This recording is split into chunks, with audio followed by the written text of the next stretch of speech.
कैसे हैं आप सब? बढ़िया। Welcome to coaching for career. Okay दोस्तों, जैसे कि हमने आपको पहले बताया था कि हम जो हैं अभी न्यू सेशन तो आपका अप्रैल से स्टार्ट करने वाले हैं, लेकिन उससे पहले हमने आपको 12th की रिवीजन क्लास देने की बात कही थी। तो उसी रिवीजन क्लास में आज आपकी पहली क्लास है, और ये जो क्लास है हमारी, ये है अकाउंटिंग फॉर कंपनीज। हाँ, क्योंकि आपको ज़्यादा जो टॉपिक जो बच्चों को दिक्कत देता है 12th क्लास में, हालांकि इस टॉपिक में ऐसा कुछ है नहीं, लेकिन फिर भी आप लोगों को बड़ी दिक्कतें आती होंगी इसमें। जब आपको पढ़ते हो या आपको कोई पढ़ाता है तो आपको बोला जाता है कि टॉपिक बहुत ही हार्ड है, one of the hardest topic. But लेकिन आपका ये टॉपिक है, ये एक्चुअली इस बुक का क्या सिलेबस का सबसे इजी चैप्टर है। इस यूनिट में हमारे 3 चैप्टर होते हैं। पहला होता है हमारा अकाउंटिंग फॉर शेयर कैपिटल, दूसरा होता है इश्यू ऑफ डिवेंचर्स, और third one is redemption of debentures. आपकी जो ये तीनों चैप्टर्स एग्रीगेट देखे जाएं तो एग्रीगेट जो है ये 25 भी होता है, कई बार 24 का भी दिखते हैं, मार्क्स का होता है। अच्छा, तो क्या आज हम ये तीनों चैप्टर पढ़ लेंगे? नहीं, आज हम ये तीनों चैप्टर नहीं पढ़ेंगे। आज हम बात करेंगे अकाउंटिंग फॉर शेयर कैपिटल। उसमें भी हम बात करेंगे इश्यू ऑफ शेयर्स में pro rata allotment, forfeiture of shares, reissue of shares, presentation of balance sheet, issue of shares for consideration other than cash, और इशॉप। एग्जाम के पॉइंट ऑफ व्यू से आपके जो टॉपिक्स इंपॉर्टेंट हैं वो यही इंपॉर्टेंट है। और इसमें भी इस वीडियो में हम बात करेंगे सिर्फ और सिर्फ इश्यू ऑफ शेयर्स की, यानी प्रोराटा अलॉटमेंट, फॉरफीचर और रीइश्यू। क्योंकि अभी जो एक क्वेश्चन आता है आपका सीधा सीधा इसी टॉपिक से आता है, 6 और 8 मार्क्स का। तो आपको ये टॉपिक आता है, लेकिन बहुत छोटी छोटी मिस्टेक्स आप इसमें करते हैं, तो वो मिस्टेक्स ना हो, हम इस वीडियो में आपको वो बताने वाले हैं कि आप वो मिस्टेक ना करें या उस मिस्टेक को करने से कैसे बचे। ठीक है, तो स्टार्ट करते हैं हम। सबसे पहले तो अकाउंटिंग फॉर कंपनीज 25 मार्क्स का है, आपके 3 चैप्टर इसके अंदर आने वाले हैं। Accounting for share capital, issue of debenture, redemption of debentures. सबसे पहले बात करते हैं अकाउंटिंग फॉर शेयर कैपिटल की। आप लोगों ने देखा होगा अकाउंटिंग फॉर शेयर कैपिटल कि कई सारी कंपनीज इंडिया में हैं जो काम कर रही हैं, बिल्कुल कर रही हैं। और उन कंपनीज को क्या चाहिए काम करने के लिए? पैसे चाहिए, हर किसी को चाहिए। कंपनी को क्या, हमें भी पैसे चाहिए होते हैं डेली। हाँ, तो डेली काम करने के लिए अगर पैसे चाहिए तो पैसा कहाँ से आएगा? वो पैसा ना वो अपना लगाएंगे, तो वो पैसा अपना तो इन्वेस्ट करते ही हैं, इसके अलावा वो चाहें तो जो पब्लिक के पास पैसा रखा हुआ है उसे भी इन्वेस्ट कर सकते हैं। चोरी नहीं करते वो पैसा उनका, वो पैसा पब्लिक ही देती है उन्हें काम करने के लिए। ये कैसे होता है, जरा ये पहले समझा दीजिए हमें एक बार। ठीक है, चलो समझा देते हैं। मैं एक बार फिर आपको बता दूं कि एक रिवीजन क्लास है, इसमें आपके सारे टॉपिक्स नहीं, हम इम्पोर्टेंट टॉपिक्स पढ़ेंगे जो एग्जाम के लिए रेलिवेंट हैं। तो सबसे पहले हम बात करते हैं कि सपोज एक कंपनी है जिसका नाम है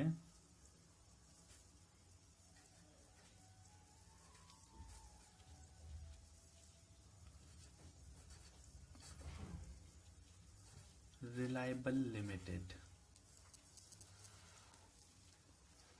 इसको एक नया प्रोजेक्ट लगाना है जिसमें 1000 करोड़ रुपीस की जरूरत पड़ने वाली है। ठीक है, अब उन्होंने क्या किया, 400 करोड़ तो इनके पास रिटेन्ड अर्निंग्स हैं, वो यूज कर ली, यानी अपना खुद का पैसा ले लेंगे ये। और बाकी 600 करोड़ इन्होंने डिसाइड किया कि हम पब्लिक से लेंगे। ये बहुत सारी पब्लिक है,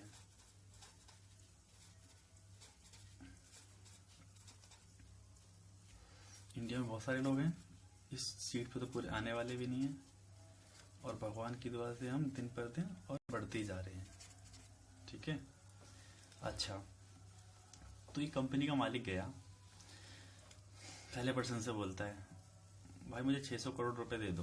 उसने बोला भाई 600 करोड़ तो मेरे पास, कैसा मजाक कर रहे हो, और होंगे भी तो कौन सा बताएगा, इंडिया में सब छुपा के रखते हैं, इतना बड़ा अमाउंट ना कोई देता है।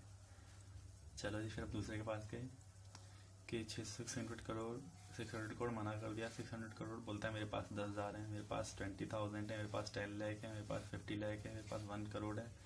लेकिन पूरी पॉपुलेशन में सब में से हमें 600 करोड़ कहीं से नहीं मिले।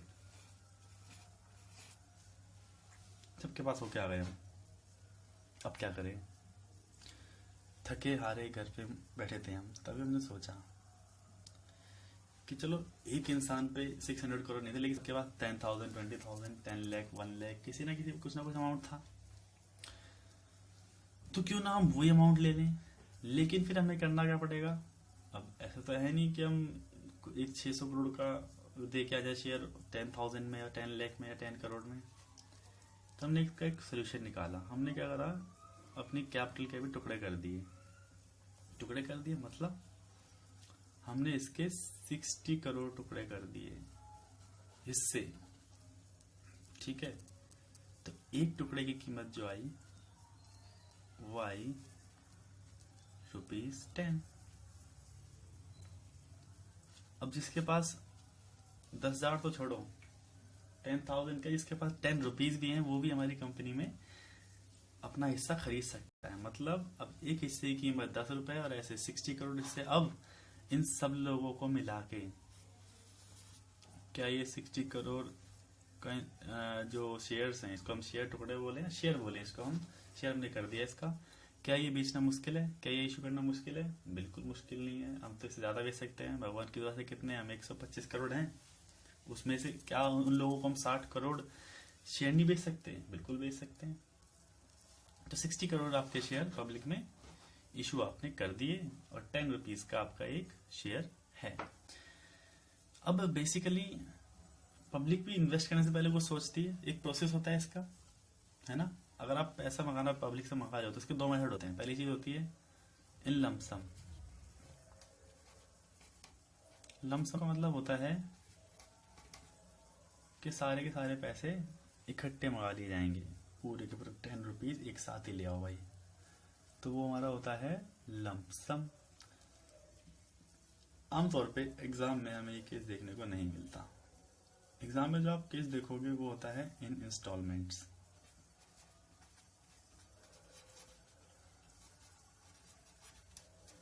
तो जब हम इंस्टॉलमेंट्स की बात करते हैं तो इंस्टॉलमेंट्स में क्या होता है, प्रोसीजर क्या है इसका, वो भी समझ लेते हैं। देखो, सबसे पहले जब शेयर इशू किए जाते हैं तो एक एप्लीकेशन इशू होती है। क्या इशू होती है? एप्लीकेशन। एप्लीकेशन बेसिकली इशू ना, क्या बोलते हैं, प्रोस्पेक्टस इशू होता है। प्रोस्पेक्टस में कंपनी की सारी डिटेल दी होती है, हमारे फ्यूचर प्रोडक्ट्स होते हैं, हम इस पैसे को इन्वेस्ट करने वाले हैं, ये बताया गया होता है। तो हम बोल सकते हैं कि ये एक तरह से पूरी जानकारी जिसे हमें मिल जाए किसी भी प्रोजेक्ट की, किसी भी चीज की, किसी भी संस्था की, किसी भी ऑर्गेनाइजेशन की, तो हमारे क्या होता है, प्रोस्पेक्टस हो जाए, सब कुछ बताता है हमें। तो सबसे पहले हमने बोला कि भाई जिसको भी अब इन्वेस्ट करना है वो एप्लीकेशन भर दे, और एप्लीकेशन के साथ ना 2 रुपीज भी जमा करा दे। तो ठीक है जी, जिसने शेयर लेने थे उन्होंने उतना पैसा दे दिया। अगर किसी को 10,000 शेयर लेने हैं तो वो 2 रुपीज के अकॉर्डिंगली 20,000 रुपीज डिपॉजिट करा देगा। और जैसे हमारे पास एप्लीकेशन आई तो हम क्या स्टार्ट करेंगे फिर, अलॉटमेंट। अलॉटमेंट का मतलब होता है लोगों को शेयर बांटना स्टार्ट कर दो, अलॉट करना स्टार्ट कर दो। तो हमने बोला अलॉटमेंट, तो आप अलॉटमेंट पे टाइम आप आओगे ना तो ऐसा करना 3 रुपीज और ले आना। चलो जी, उसके बाद हमने थोड़े दिन बाद फर्स्ट कॉल करी। कॉल्स करते हैं कि भाई अब 5 आ गए, 2 और ले आओ। और फिर हम लास्ट सेकंड करेंगे, और ये लास्ट है, तो second and final call 3 rupees और। तो इस तरह से हमने पूरे 10 रुपीज मंगा लिए। इस तरह से हमने क्या करा, पूरे के पूरे जो 10 रुपीज हैं ये हमने जो है पब्लिक से मंगा लिए।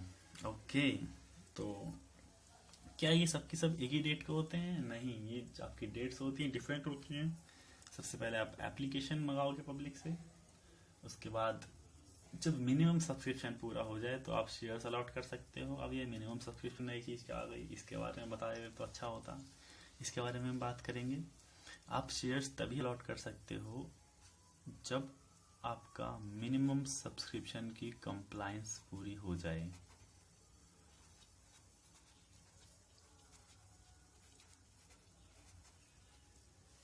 ठीक है, उसके बाद आप कॉल्स कर सकते हो, उसका सेकंड फाइनल कर सकते हो। इसमें जो है आपको थोड़ा टाइम डिफरेंस दिखाई देता है, थोड़ा टाइम डिफरेंस इनके बीच में होता है। ठीक है, तो अब ये सब किस तरह से होता है ये आपने सीख लिया। अब इसकी जर्नल एंट्रीज हम देखेंगे। ओके, तो उससे पहले आपका आया मिनिमम सब्सक्रिप्शन। मिनिमम सब्सक्रिप्शन का मतलब क्या होता है, it is the amount stated in the prospectus as the minimum amount that must be subscribed unless the sum payable in application for the sum so stated, यानी minimum subscription की बात कर रहे हैं हम, has been paid to and received by the company by the check or other instrument, security cannot be allotted।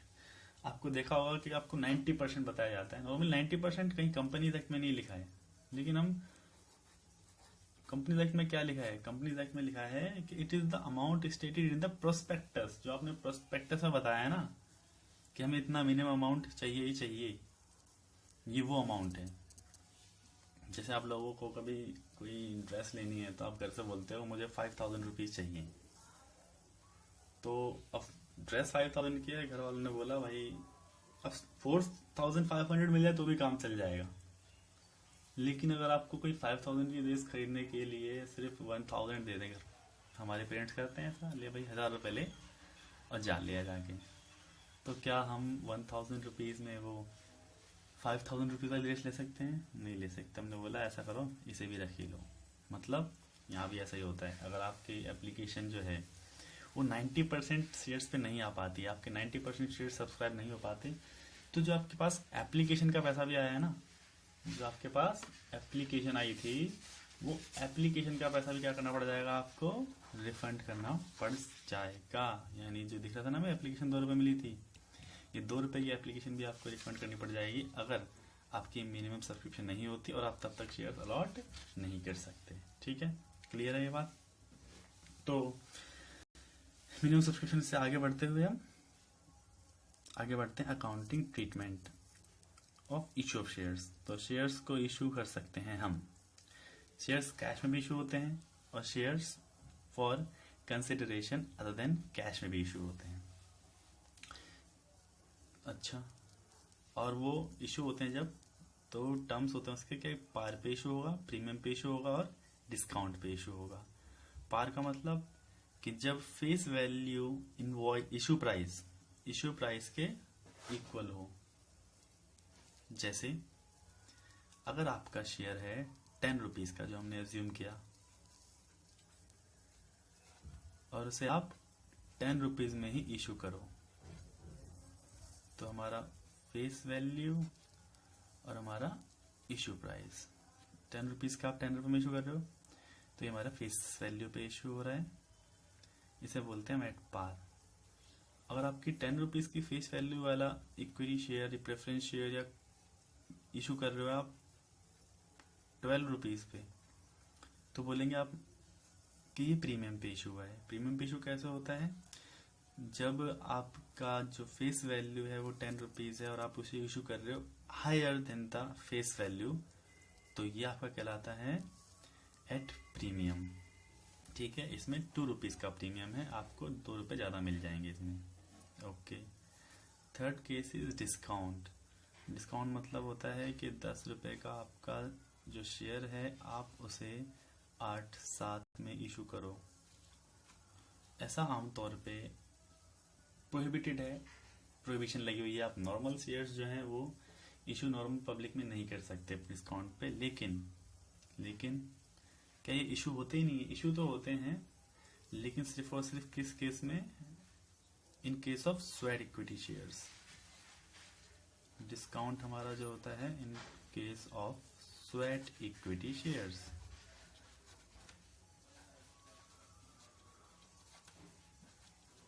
Shares हमारे normally discount पे issue नहीं होंगे, लेकिन स्वेट इक्विटी शेयर्स के केस में ही डिस्काउंट पे इशू हो जाते हैं। ठीक है, तो शेयर्स इशू करते हैं हम कैश पे, कंसिडरेशन कैश पे, एट पार, प्रीमियम और डिस्काउंट। तो इसमें तो हमें कोई प्रॉब्लम है ही नहीं, हमें जिस चीज में प्रॉब्लम है वो बताओ ना। चलो जी आते हैं, उस पर भी आएंगे। तो सबसे पहले जनरल एंट्रीज, मैं इसमें नरेशन नहीं लिखूंगा, पहले बता दे रहा हूँ कि मैंने इसमें नरेशन नहीं लिखी है कहीं पे भी। इसका मतलब ये नहीं जनरल एंट्री करते समय टाइम आपको नरेशन लिखनी नहीं है, आपको नरेशन लिखनी है, प्रॉपर नरेशन विद फॉर्मेट। तो जनरल एंट्री सबसे पहला, क्योंकि एप्लीकेशन आपने रिसीव करी है, अगर पब्लिक मेरे को पैसा ला के देगी, प्रोसेस क्या था हमारा, सबसे पहले एप्लीकेशन आती है। सबसे पहले हमारे पास आया एप्लीकेशन का पैसा, तो बैंक अकाउंट डेबिट, क्योंकि पैसा रिसीव होने पे क्या होता है, बैंक अकाउंट डेबिट। तो bank account debit to share application account, यानी आपके पास एप्लीकेशन मंगाने पर पैसा रिसीव हो रहा है, bank account debit to share application. कितने भी मंगाए आपने, ₹2 मंगाए हैं, 10,000 शेयर के लिए अप्लाई किया है, तो 10,000 इंटू 2 20,000। लेकिन हमारे पास अगर 1 लाख शेयर हैं तो 1 लाख इंटू 2 लाख रुपीज आपको एप्लीकेशन पे रिसीव हो जाएंगे। ठीक है, उसके बाद वो पैसा आया तो किस लिए आया, वो शेयर कैपिटल में जाएगा, क्योंकि है तो सब कैपिटल का हिस्सा ही, मंगाया तो हमने कैपिटल के लिए, तो share application to share capital, यानी एप्लीकेशन को हमने कैपिटल में ट्रांसफर कर दिया।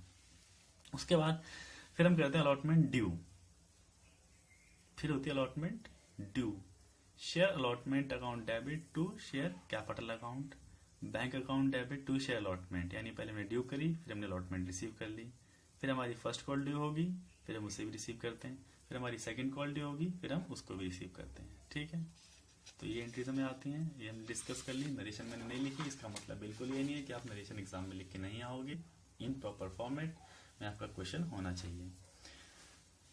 अब आता है इसमें ओवर सब्सक्रिप्शन।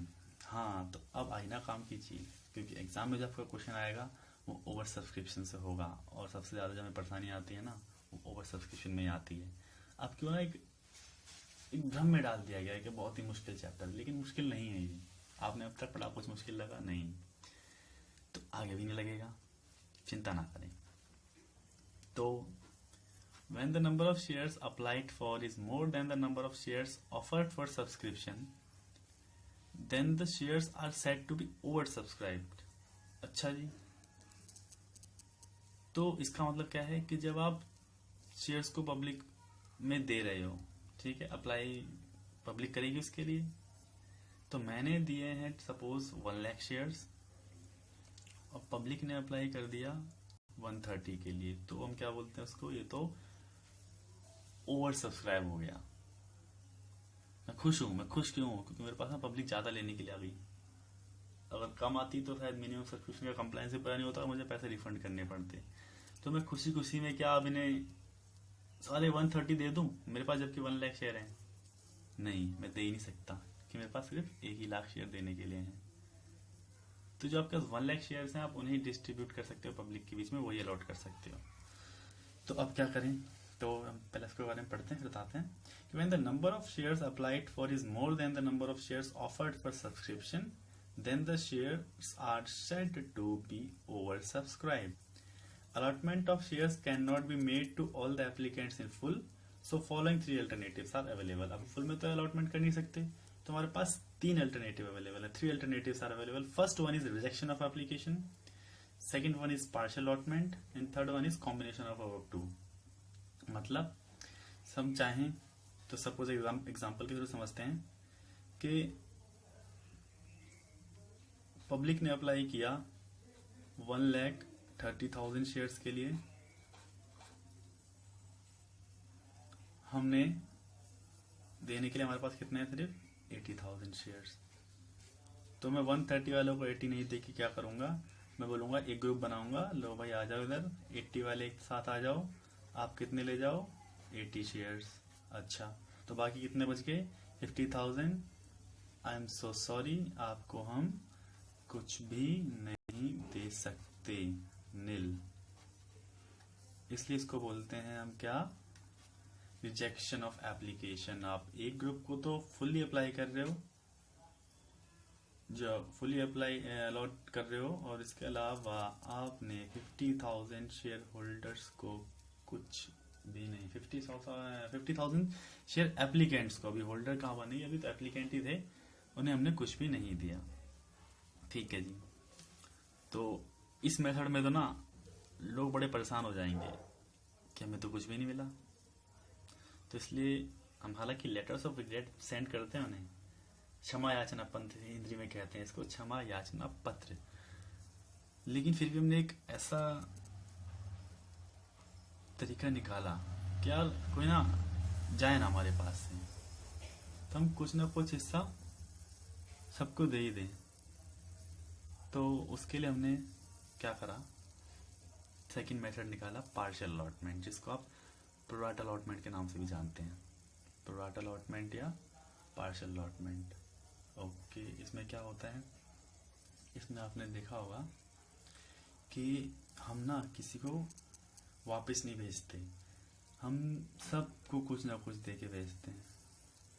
कुछ ना कुछ मतलब शेयर्स, यानी 130 वालों को 18, एक रेशियो बनाया हमने कि जिसने 13 मांगे उसको 8 दे दो। तो ऐसा है कि कोई परेशान होकर नहीं जाएगा कि हमें तो कुछ मिला नहीं। ठीक है। तीसरा जो हमारा इसमें मेथड है वो है कॉम्बिनेशन ऑफ टू। वो ज़्यादातर आपको जो केस दिखता है वो हमारा कॉम्बिनेशन वाला होगा, और इसमें हम बात भी कॉम्बिनेशन करेंगे कि इसमें दोनों चीज़ें हमारी कवर हो जाएंगी ऊपर वाली जो है। ठीक है। तो इसे हम एक इलिस्ट्रेशन के थ्रू समझते हैं कि 80,000 इक्विटी शेयर है हमारे पास, 10 रुपीज ईच। एप्लीकेशन पे हम मंगाएंगे 3 रुपए, अलॉटमेंट पे 3 रुपए, फर्स्ट कॉल पे 2 रुपए और सेकंड फाइनल कॉल पे 2 रुपीज। एप्लीकेशन रिसीव हो गई हमारे पास 1,30,000 शेयर्स के लिए। अब मेरे पास एप्लीकेशन रिसीव हो गई 130, तो क्या मैं 130 इशू कर सकता हूँ? नहीं कर सकता, क्योंकि मेरे पास शेयर जो है वो 80,000 ही अलॉट करने के लिए। तो मैंने क्या किया, मैंने बनाई categories. Category 1 lakh share holders को हमने अलग किया, उनको हमने कितने अलॉट कर दिए? 80,000 शेयर। दूसरी कैटेगरी में हमने 30,000 शेयर होल्डर्स को किया, उन्हें हमने क्या दिया? कुछ भी नहीं दिया। तो इसमें आपका प्रोराटा भी हो गया और आपका रिजेक्शन भी हो गया। ठीक है। तो इस केस में किस तरह से जनरल एंट्रीज होंगी इसके बारे में अब डिस्कस करते हैं। ठीक है। तो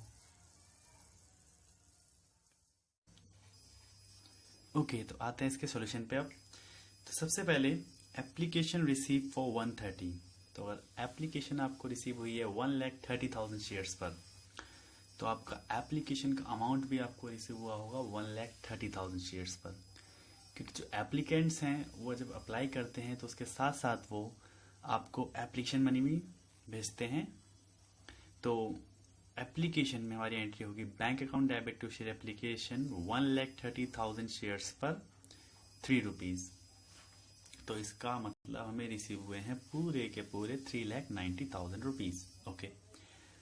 लेकिन अगला सवाल ये आया कि हम क्या ये 1,30,000 पे 3 रुपीज ट्रांसफर कर देंगे कैपिटल में? जी नहीं, बिल्कुल भी नहीं। आप कैपिटल में सिर्फ उतना ही अमाउंट ट्रांसफर कर सकते हैं जितने आपके पास शेयर्स अलॉट करने के लिए हैं।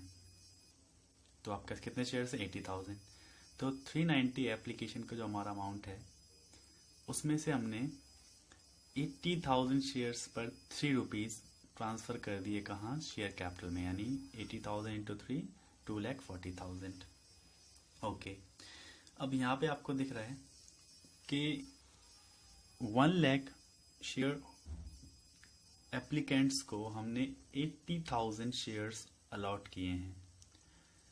तो इन लोगों का जो मेरे पास पैसा एक्स्ट्रा आ गया होगा 20,000 शेयर्स पे आ गया है। कितने रुपए? 3 रुपीज। अब हमारे पास दो ऑप्शन है, या तो हम इसके पैसे वापस कर दें, या फिर जब हम अलॉटमेंट मंगाने वाले हैं इन लोगों से तो हमने बोला कि ऐसा करो, इस पैसे को हम अलॉटमेंट पे एडजस्ट कर देते हैं। तो 2 शेयर अलॉटमेंट 60,000। अगर आपको क्वेश्चन में बोला है एडजस्ट करने के लिए आप एडजस्ट कर देंगे, अगर आपको रिफंड करने के लिए बोला है तो आप उसे रिफंड कर देंगे। ठीक है जी। तो 20,000 पे 3 रुपीज हमने क्या कर दिया? अलॉटमेंट पे एडजस्ट कर दिए।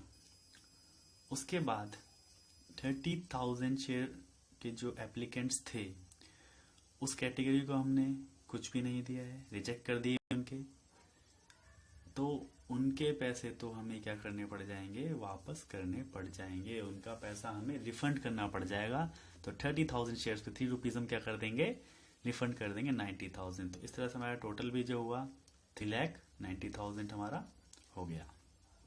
ओके, नेक्स्ट हमारी अब अलॉटमेंट ड्यू होगी। तो जब अलॉटमेंट हमारी ड्यू होगी तो अब अलॉटमेंट कितने अमाउंट से ड्यू करेंगे हम? अलॉटमेंट ड्यू करेंगे हम 80,000 शेयर्स पे।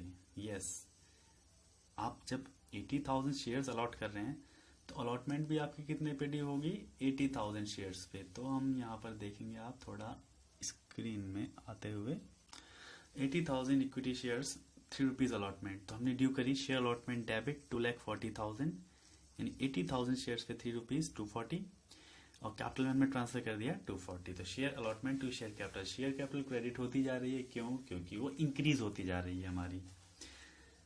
अब जब अलॉटमेंट रिसीव होने की बारी आएगी तो आपने जैसे देखा कि 80,000 पे 240 आने चाहिए, लेकिन आप यहाँ पर देखें, आपको अलॉटमेंट ऑलरेडी कितनी रिसीव हो चुकी है? 60,000। तो क्या अलॉटमेंट हमें मिलने वाली है? नहीं मिलने वाली, बिल्कुल भी नहीं मिलेगी। इसका मतलब आपको जो अलॉटमेंट है वो रिसीव होगी सिर्फ और सिर्फ बैंक अकाउंट डेबिट 1,80,000, यानी कि 1,80,000 रुपीज, बिकॉज 60,000 रुपीज हमें ऑलरेडी रिसीव हो चुके हैं, तो वो हमें दोबारा रिसीव होने वाले नहीं है। ठीक है, तो इस तरह से हमारी एंट्रीज होंगी। एडजस्टमेंट यहीं तक होगी। इसके अलावा इसके बाद जो आपकी एंट्रीज होती हैं वो तो ऑलमोस्ट सेम ही होती हैं जो बाकी केसेस में होती हैं हमारी। ठीक है, तो इसके बाद अब हमारा आता है four feature of shares. Four feature of shares का मतलब होता है कि आपने ना शेयर्स कैंसिल कर दिए। तो four feature of shares means cancellation of shares and seizure of the amount already received for non-payment of call, non-payment of cash from defaulting shareholder. 14 days notice has been given to defaulting shareholder. Okay, तो इसका मतलब है कि हमने call करी, लेकिन जो हमारा शेयर होल्डर है उसने हमें कॉल के पैसे नहीं दिए, तो उसे हम बोलते हैं कॉल्स इन अरियर्स। अब ये कॉल्स इन अरियर्स जब हुई तो हमसे फिर टाइम पीरियड देते हैं कि भाई अपने पैसे दे दो। 14 डेज का उसको हम नोटिस भेजते हैं डिफॉल्टिंग शेयर होल्डर को कि अपने पैसे हमारे पास डिपॉजिट करवा दो। लेकिन फिर भी वो डिपॉजिट नहीं करवाता अपने अमाउंट को, तो हम क्या करते हैं, उसके शेयर्स को फोरफीट कर लेते हैं, उसके शेयर्स का हम फोर फीचर कर लेते हैं। ठीक है, फोर फीचर का मतलब हो गया कैंसिलेशन ऑफ शेयर्स, मतलब मैं उसके शेयर्स कैंसिल कर दूंगा। भाई शेयर्स तो इश्यू मैंने ही करें, तो मैं चाहूँ तो आपके शेयर्स कैंसिल कर सकता हूँ अगर आप उसकी पेमेंट नहीं कर रहे हो तो। इसके लिए हमारे आर्टिकल्स ने हमें जो है पावर दे रखी होगी, तभी हम इसको कर सकते हैं। अच्छा, तो जो फोर फीचर है उसकी एंट्री क्या होगी, अकाउंटिंग ट्रीटमेंट क्या होगी? तो अकाउंटिंग ट्रीटमेंट की जब हम बात करें तो फोर फीचर ऑफ शेयर्स, पहली बात तो फोर फीचर कौन से कर रहे हैं हम? शेयर्स जिसको हमने ओरिजिनली इशू करा है पार पे, यानी वो 10 रुपीज के या 100 रुपीज के जितने भी शेयर्स थे वो उस अमाउंट पे ही इशू हुआ है और उसे हम फोरफीट कर रहे हैं। तो पहली चीज ध्यान रखने वाली कि हमने शेयर्स को फोरफीट करा, तो फोरफीट करने से मतलब हमने शेयर्स को कैंसिल कर दिया। तो अभी आपने जब एंट्री देखी थी, आपने जब एंट्रीज देखी थी जब हम शेयर कैपिटल में पैसा क्रेडिट कर रहे हैं, इसका मतलब शेयर कैपिटल हमारी क्या हो रही है? इंक्रीज हो रही है। ये दिख रहा है हमारा टू शेयर कैपिटल। तो जितना हमारा अमाउंट शेयर कैपिटल का क्रेडिट हो रहा है, इसका मतलब हमारा अमाउंट कैपिटल का उतना इंक्रीज होते जा रहा है। अब हम जब शेयर्स को कैंसिल करेंगे तो हमारी कैपिटल क्या होगी? डिक्रीज होगी। और कितने अमाउंट से होगी? जो हमने कॉल्ड अप किया है अब तक, क्योंकि जब तक हमने कॉल्ड अप ही नहीं किया वो पैसा हमने क्रेडिट ही नहीं किया होगा, तो जाहिर सी बात है वो डेबिट भी नहीं होगा फ्यूचर के टाइम पे। तो यहाँ पर शेयर कैपिटल अकाउंट हमारा डेबिट होगा कॉल्ड अप अमाउंट से। ठीक है, फिर बात आती है कि अगर मान लो मैंने मंगाए थे 10 रुपए, जैसे हम इस केस को देखते हैं, आपका 2 रुपीज मंगाए उसने दिए, 3 रुपीज मंगाए उसने हमें पे कर दिए। हमने फर्स्ट कॉल मंगाई 2 रुपीज, उसने नहीं दिए। हमने सेकेंड एंड फाइनल कॉल मंगाई 3 रुपीज, वो हमें पे नहीं हुई। तो अब मैंने उसके शेयर्स क्या कर लिए, यहाँ पर फोरफीट कर लिए। मैंने उसके शेयर क्या कर लिए, यहाँ पर फोरफीट कर लिए। तो 2 रुपीज और 3 रुपीज, तो टोटल हमें 5 रुपीज तो इसमें रिसीव हो चुके हैं। तो जो ये 5 रुपीज हमें रिसीव हुए हैं, इसका मैं क्या करूंगा, ये पैसे मैं उसे वापस कर दूंगा क्या कि भाई तुमने 5 रुपए तो दे दिए हैं और मैं बहुत ही भला इंसान हूं तो आप अपने 5 रुपए रख लो। नहीं, हम इस अमाउंट को क्या कर लेंगे, फोरफीट कर लेंगे, जब्त कर लेंगे। मतलब अब ये हमारे जेब में पैसा चला गया। तो 2 फोरफिटेड शेयर्स, जो अमाउंट हमें रिसीव हो गया है वो दिखाएंगे हम। इसके बाद जो अमाउंट हमें रिसीव नहीं हुआ है, अगर हमें अलॉटमेंट रिसीव नहीं हुई है तो 2 शेयर अलॉटमेंट, अगर हमें कॉल्स रिसीव नहीं हुई है तो 2 शेयर कॉल्स, इसी दिन क्या कर देंगे, क्रेडिट कर देंगे। ठीक है, तो यहाँ पर 2 केसेस में से एक केस को हम देख चुके हैं कि एप्लीकेशन मिली, अलॉटमेंट मिली, फर्स्ट कॉलम में रिसीव नहीं हुई और सेकंड कॉलम में रिसीव नहीं हुई। केस नंबर सेकंड को हम देखते हैं, तो इसमें हम मानते हैं कि चलो जी एप्लीकेशन हमने वो तो मिली होगी, हमें रिसीव हो गई होगी, अलॉटमेंट रिसीव नहीं हुई और हमें फर्स्ट कॉल रिसीव नहीं हुई, हमने इसके शेयर्स यहीं पर फोरफीट कर लिए। तो जब उसकी जर्नल एंट्रीज की हम बात करेंगे तो उसकी जर्नल एंट्रीज करने के लिए चलो हम स्टार्ट करते हैं। आपकी एंट्रीज क्या हैं, सबसे पहले तो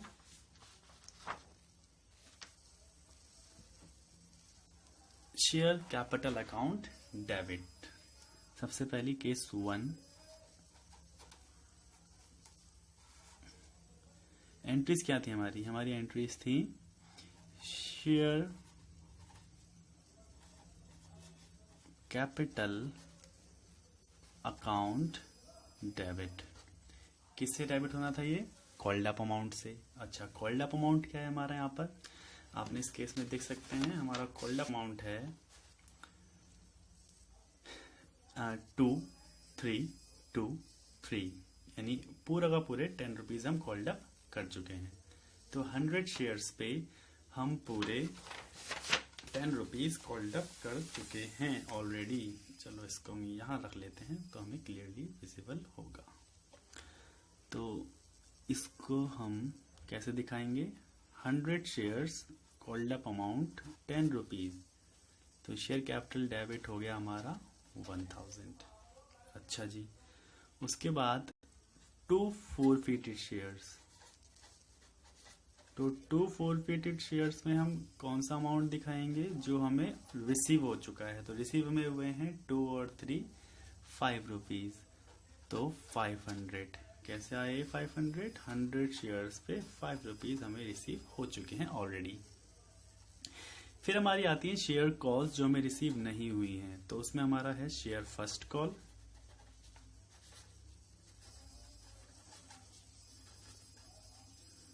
और उसमें दूसरी हमारी है share final call, second and final call. ये है हमारी 2 रुपीज से और ये है हमारी 3 रुपीज से, तो ये हमारा हो गया 200 और 300। तो कुल मिला के हमारी फोरफिचर की जो एंट्री है ये हो गई, share capital account debit 1000, to forfeited share 500, to share first call 200 और share final call 300 rupees. Being shares forfeited, being shares forfeited। Okay, तो हमारी होगी केस 1 में एंट्री। केस 2, केस 2 में एक बार फिर हम क्या करेंगे, share capital debit,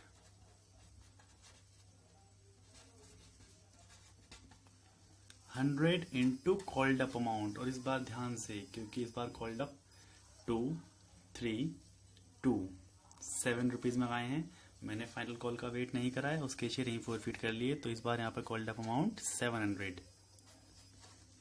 2 forfeited shares, forfeited share means जो अमाउंट हमें रिसीव हो गया है उसको हम यहाँ पर शो करेंगे। हमें रिसीव हुए हैं 2 रुपीज, तो 200। शेयर फर्स्ट कॉल हमें रिसीव नहीं हुई है और हमें अलॉटमेंट भी रिसीव नहीं हुई इस बार, तो मुबारक हो आपको, इस बार अलॉटमेंट भी नहीं मिली। तो 2 शेयर फर्स्ट कॉल और 2 शेयर अलॉटमेंट।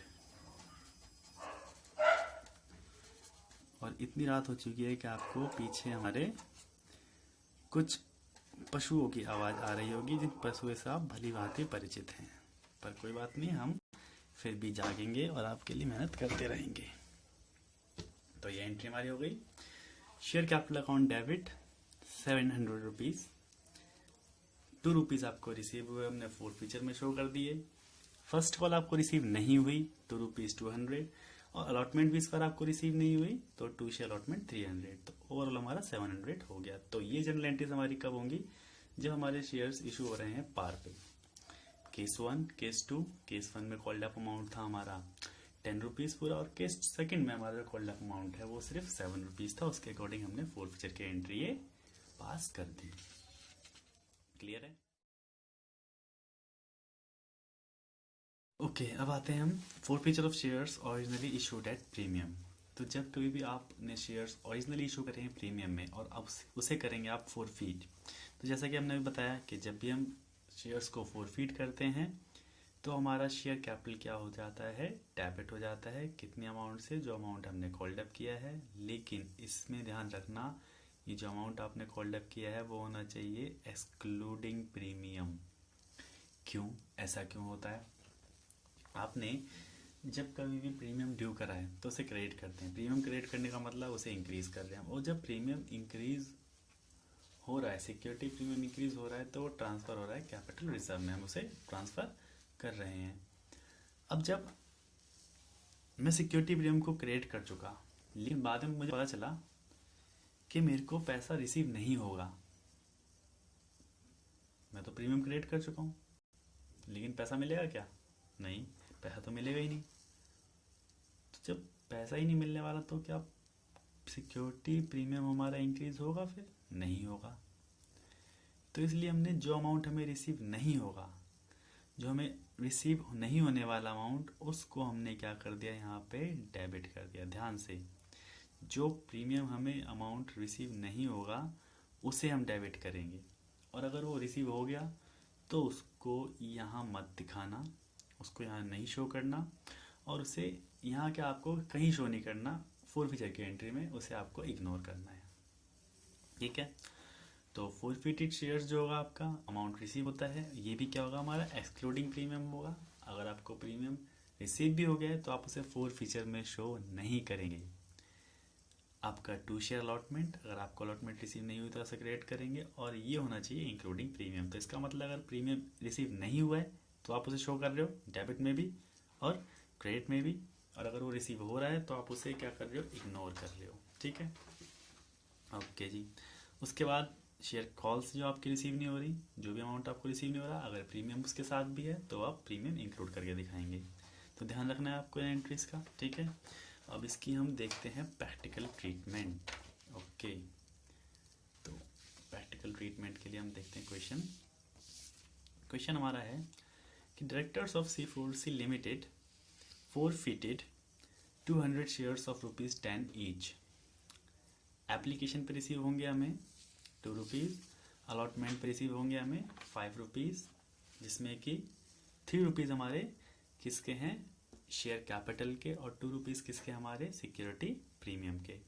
फर्स्ट कॉल पे रिसीव होंगे हमें 3 रुपीज़, और सेकंड एंड फाइनल कॉल पे रिसीव होंगे हमें 2 रुपीज़। चलो जी, अब देखते हैं हमें हुआ क्या, मिला क्या क्या है। फर्स्ट केस में हमें एप्लीकेशन भी रिसीव हुआ, अलॉटमेंट भी रिसीव हुई, लेकिन हमें first call and second call ये रिसीव नहीं हुई। हमने इसके शेयर क्या कर लिए? फोरफीट कर लिए। चलो जी, तो case number first, case number 1 में आप साफ साफ देख पा रहे हैं कि हमें अलॉटमेंट रिसीव हुई है। अगर अलॉटमेंट रिसीव हुई है तो इसका मतलब हमें सिक्योरिटी प्रीमियम भी रिसीव बिल्कुल हो गया होगा। कितना है? जो कि 2 रुपीज़। तो इस केस को मैं बोल सकता हूँ कि when amount of premium is received, जब हमारा प्रीमियम का अमाउंट रिसीव हो रहा है, when premium received, when amount of premium receive कह सकते हैं इसे आप। ठीक है? तो इसे हम लिखेंगे share capital debit, called up amount हमारा है 200 शेयर्स पे पूरे 10 rupees. 2000. Clear? To forfeit it. To forfeited shares account. जो अमाउंट हमें रिसीव हुआ 2 और 5 7, आपको लगेगा 7 रुपीज, लेकिन यहीं पर हम गलती कर देते हैं। 7 तो मिले हैं, लेकिन उसमें 2 रुपीज किसके हैं? प्रीमियम के। प्रीमियम तो हमें जो रिसीव हो जाएगा वो हमें एक्सक्लूड करना है, तो यहाँ पे हमें दिखाना है सिर्फ 2 और 3 5 रुपीज। 2 और 3 5 यानी कि 1000 rupees to share calls account. 5 rupees हमें रिसीव नहीं हुए, 1000। तो when amount of premium is received, then entry हमारी होगी share capital debit 2000 to forfeited share 1000 to share calls 1000। आते हैं हम केस नंबर 2 पे जल्दी से, टाइम वेस्ट ना करते हुए। एप्लीकेशन रिसीव हो रही है, अलॉटमेंट रिसीव नहीं हुई, फर्स्ट कॉल भी रिसीव नहीं हुई, सेकंड फाइनल कॉल भी रिसीव नहीं हुई, हमने शेयर क्या कर लिए? फॉरफीट कर लिए। अब इस केस में तो सबसे पहले हम करते हैं शेयर कैपिटल डेबिट। अब इसमें मैं ये भी बोल सकता हूँ कि when amount of premium is not received, हमें प्रीमियम का अमाउंट रिसीव नहीं हो रहा है, और नहीं होगा प्रीमियम का अमाउंट तो कोई बात नहीं, हमने अभी एंट्री उसकी सीखी है, वो हम पास कर देंगे। तो 200 शेयर पे 10 रुपीज 2000 सिक्योरिटी प्रीमियम डेबिट। जी हाँ, ध्यान रखें इसका, जितना भी प्रीमियम का अमाउंट आपको रिसीव नहीं हुआ है उस अमाउंट को आपको करना पड़ जाएगा डेबिट। सिक्योरिटी प्रीमियम हमारा है 2 रुपीज जो हमें रिसीव नहीं हुआ,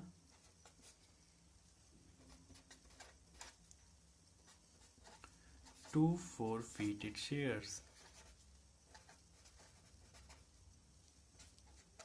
200 शेयर्स पे कितना अमाउंट हमें रिसीव हुआ है? सिर्फ और सिर्फ 2 रुपीज, तो ओनली 400 रुपीज। इसके बाद हमने अलॉटमेंट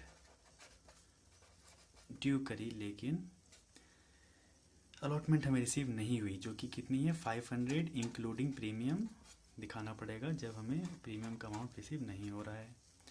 उसके बाद हमारी शेयर कॉल्स होंगी, वो होंगी हमारी 200 इंटू 5 यानी कि 1000। ठीक है, केस नंबर 3 देखते हैं बस। तो एप्लीकेशन रिसीव हुई, अलॉटमेंट रिसीव नहीं मिली, फर्स्ट कॉल नहीं रिसीव हुई, यहीं पे हमने क्या कर लिया? शेयर फॉरफीट कर लिया। तो अब इसकी जनरल एंट्रीज किस तरह से करेंगे हम, तो उसके लिए हम देखते हैं। सबसे पहले ध्यान रखना, आपने कॉल्ड अप अमाउंट कितना है इस केस में हमारा? इस केस में हमारा कॉल्ड अप अमाउंट है 2 5 7 और 3 10। क्या आप ये सोच रहे हैं? नहीं, बिल्कुल गलत। 2 3 और 3, यानी जो हमारा कॉल्ड अप अमाउंट है वो ये होगा 8 रुपीज। ठीक है, तो इसमें एंट्री करेंगे हम किस तरह से, देखेंगे केस नंबर 3। तो केस 3 में भी आपको प्रीमियम रिसीव नहीं हो रहा है, और यहाँ पे जो हमारा कॉल्ड अप अमाउंट है वो भी हमारा फुली नहीं कॉल्ड अप है, बल्कि हमने पार्टली कॉल्ड अप किया है अभी।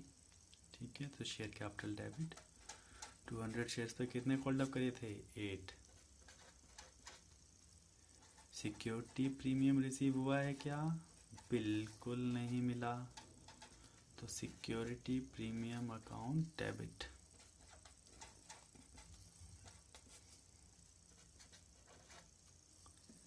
$400 टू forfeited शेयर्स।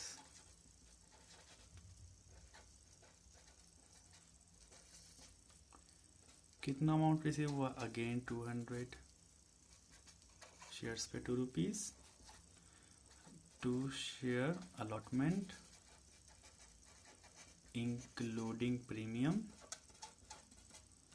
तो ये कितना हो जाएगा हमारा, ये हो गया हमारा 5 रुपीज़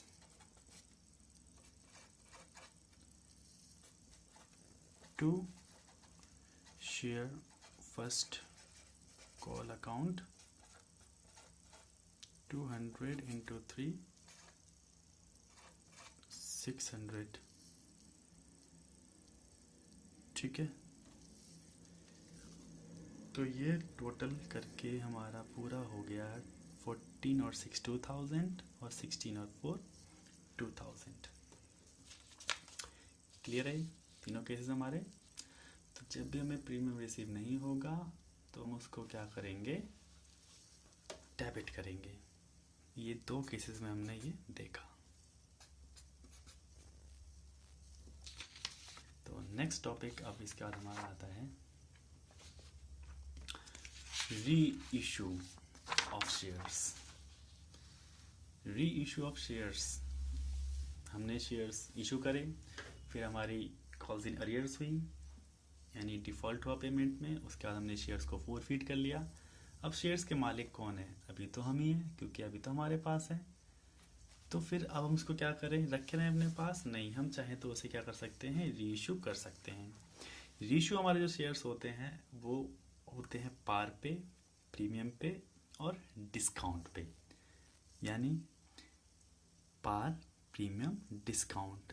लेकिन शेयर्स को तो हम डिस्काउंट पे इशू नहीं करते, लेकिन हम उसे रीइशू कर सकते हैं। और रीइशू करते टाइम भी आपको एक ध्यान रखना है एक बात का, कि जो रीइशू पे जो डिस्काउंट है वो कितना हो सकता है मैक्सिमम। तो maximum discount allowed on reissue of forfeited shares must not exceed the amount forfeited on the shares. यानी आप मैक्सिमम डिस्काउंट वही दे सकते हो, उतना अमाउंट दे सकते हो, उतने अमाउंट का डिस्काउंट दे सकते हो जो आपने उस पर फोरफीट करा है पहले। यानी जितना आप उसका पैसा जेब में जब्त करके बैठे हो, सिर्फ उतना ही डिस्काउंट दिया सकता है, उससे ज़्यादा डिस्काउंट नहीं दिया जा सकता। ओके, तो जनरल एंट्रीज क्या होंगी इसकी? जनरल एंट्रीज क्या होती हैं? अगर आप पार पे कर रहे हो, bank account debit to share capital. अगर आप 10 रुपीज़ का शेयर है और उसे 10 रुपीज़ में ही इशू कर दो, तो bank account debit to share capital 10 और 10। अगर आप उसे प्रीमियम पे इशू करते हो, सपोज आप उसे 12 रुपये में इशू करते हो, तो bank account debit 12 rupees. Share capital का तो कोई मतलब ही नहीं होता किसी प्रीमियम से ना किसी डिस्काउंट से, तो उसे हम दिखाएंगे 10।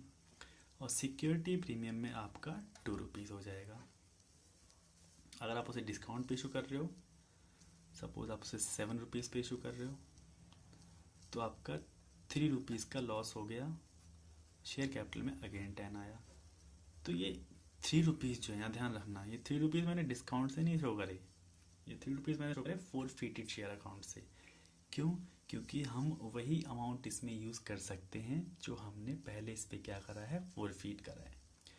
तो इसलिए हमने क्या यूज़ किया, फोरफिटेड शेयर अकाउंट को हमने यहाँ पे यूटिलाइज किया है।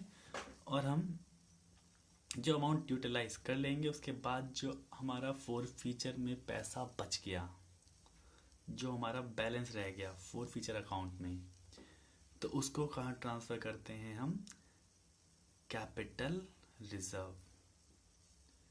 क्योंकि फोरफीचर शेयर जो है वो एक कोई परमानेंट अकाउंट नहीं है, उसमें अगर कोई बैलेंस बचता है, बैलेंस कब बचता है, जब आप सारे शेयर्स को इशू कर देते हैं और आपका जो अमाउंट जब्त किया आपने, जो आपने फोरफीट करा है, वो आपका फिर भी बैलेंस रह गया।